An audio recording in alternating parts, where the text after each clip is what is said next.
আপনি কোন ব্যাচে? আমি 9, 10 ফিজিক্যাল সায়েন্স। আপনি 2016 ব্যাচে। কোথা থেকে এসেছেন? আমি পশ্চিম মেদিনীপুর থেকে এসেছি। আপনার কোন স্কুল? আমার স্কুল গোবর্ধনপুর রবীন্দ্রনাথ বিদ্যায়তন।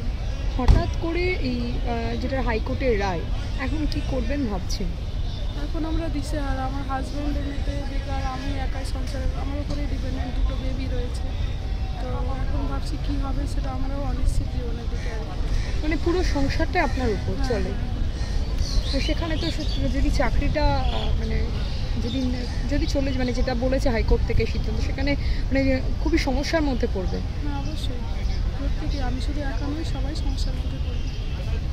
এখন কী করবেন, কী সিদ্ধান্ত? কী করবো এটা কি কিছু বলার, এটা কোনো প্রশ্নই হলো না। কী করবো এটা কোনো কথা হলো না। সুপ্রিম কোর্টের দ্বারস্থ?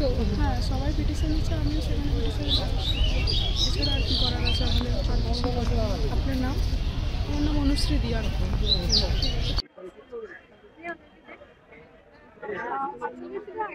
কি সিদ্ধান্ত নেবেন? আমাদের তো সুপ্রিম কোর্টে যাওয়া ছাড়া কোনো উপায় নেই, কারণ আমরা যোগ্যরা সব থেকে বেশি বঞ্চিত আজকে রাস্তায় দাঁড়িয়ে। হ্যাঁ, কারণ সবার বাড়িতে অনেক ধরনের সমস্যা, বাবা মার অনেক বয়স হয়েছে, তারা টেনশন নিতে পারে না।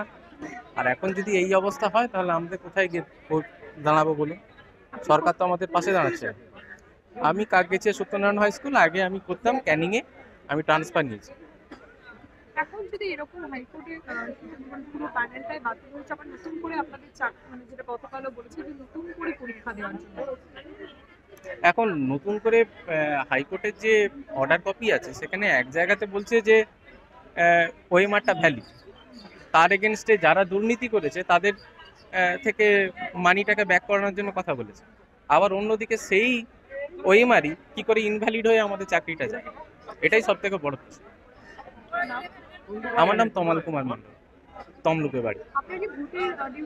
হ্যাঁ, ভোটের ডিউটি পড়েছিল, এসেছে, একটা ট্রেনিং হয়েছিল।